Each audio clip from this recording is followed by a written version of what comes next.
Hi, my name is Ezekiel Makwi, a graduate student at the University of Florida, studying electrical and computer engineering. Today I'll be taking you through my network science final project, which is based on spreading of epidemics in social networks. The spreading of epidemics has been a major issue for a very long time now. In fact, the very famous ones include the Spanish flu, which was a very huge issue and ravaged a lot of communities. The severe acute respiratory syndrome SARS started from Hong Kong. In fact, only one person was able to spread this disease very quickly over a short period of time, affecting a lot of people. The H1N1 flu, when it got to UK, it was a very huge issue because they don't know how to control it or were not aware much cognizant about the disease. So this affected a huge population and so many people in fact died. This shows you a presentation of the cases of plague that were reported on a country basis or continents. You can realize that East Africa had the highest number of reported cases. This doesn't necessarily suggest that it did start from there, but then it's possible that they did not know how to control it and it spread quickly. You can see that some of these issues were also reported in other countries, and considering the amount of cases that were reported in this area, it is very likely that the plague probably started from this area. There are two main types of models for epidemic spread: the deterministic models and the stochastic model. You can however see that the deterministic model does not take into consideration the randomness in the transmission of an epidemic. This is, however, considered in the stochastic model, making it a better model for real life scenarios. It is, however, a bit more intricate to analyze in comparison to the deterministic model. I'm looking at the improved SEIR model for an epidemic graph in this project. S basically representing susceptible, E exposed, I infected, and R resistant.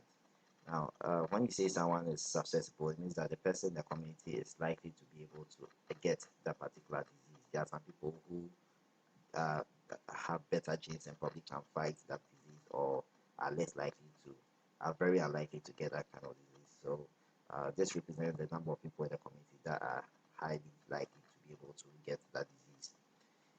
An exposed person is one who has had a contact with an infected person, but then it has not gotten to the level of infecting someone else yet. Though over a period of time, it's going to tend to become an infected person. Once you become an infected person, then you'll be able to infect other people.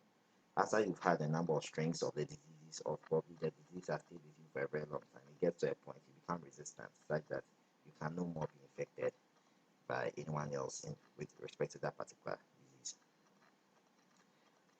So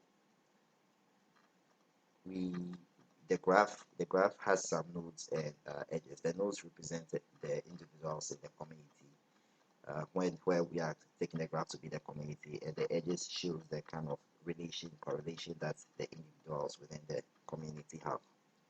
We place some weights on the edges, which shows the kind of tight relation they have, whether it's based on the time they spend with each other, what kind of activities they partake in, etc. In this project, we decide to fuse the exposed and the infected states together and give them different levels, such that an exposed person may be considered as one, whilst an infected person might be 2, 3, 4 going, showing the level of infectiousness.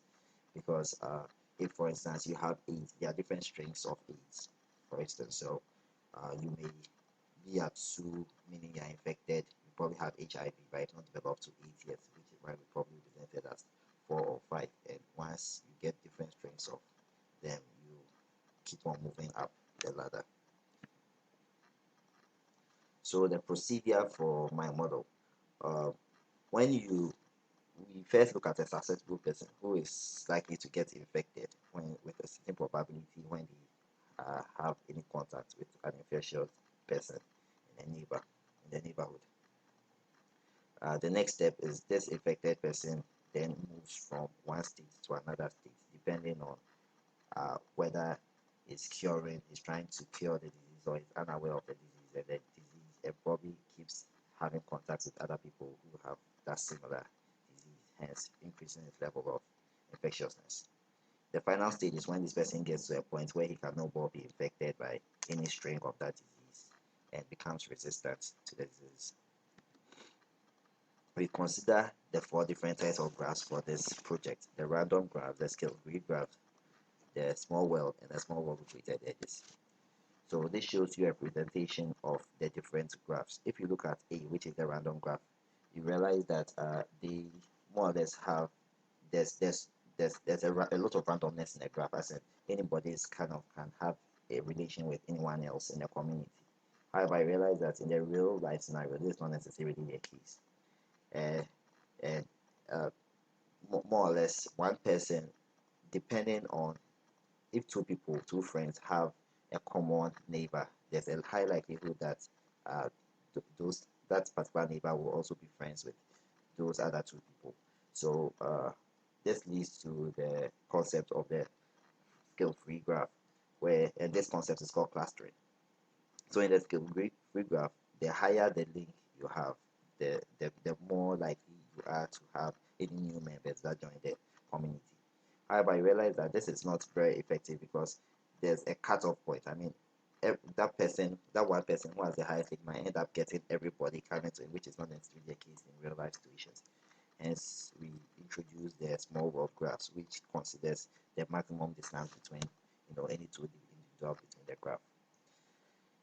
But a more realistic situation is that is suggested in the small world graph with weighted edges, where we actually consider the kind of relation that two individuals have with each other. I mean, it's more likely that you spend a lot of time with your family than you will with friends. So the likelihood that you will get a disease from your family might probably be higher than the probability you get from an acquaintance or a friend. So based on this, we give the edges weights, certain weights, to be able to tell the probability, increase the probability of you getting the disease from one individual or for the other. So there are some parameters that affect the epidemic spread that I consider. An example is the network size, and we chose 400 to be the network size because 400 is not so small, such that it won't give you a good idea estimation of how the real world epidemic spread will look like. And if you go far over 400, the computer simulation can take a very long time. So we assume that 400 is a very good graph size to be used in this simulation. The mean degree D was chosen to be 6, which tells you that which is usually the normal case in the real world. Your friends, we usually consider the mean degree to be up to the level of 6. And the relative infectiousness are after so many investigations was seen that the appropriate one to be chosen would probably be 0.5. This is the disease infectiousness vector, which shows you the level of diseases from and how long it takes from one point to another. So this shows you an epidemic spreading a random graph from t equals to 0 to say a particular time point, maybe at 40. You realize that as the disease starts from one person and it spreads across, it takes, as it reaches time 40 in a random graph, because it's very randomized. You have green, which shows resistant. There are a number of resistant people in comparison. You realize that there are still some red representing, that is represented by infected.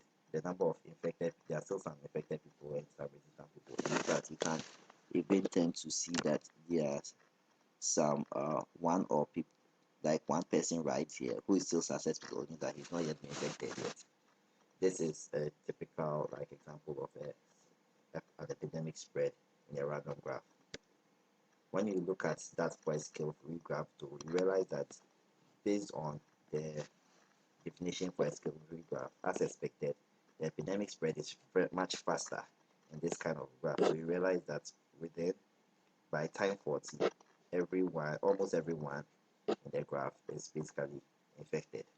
You don't have any people it's basically their resistance. Sorry, you don't have any people who are actually infected in here. It shows you that the epidemic spread in a scale-free graph is much faster than that of a random graph.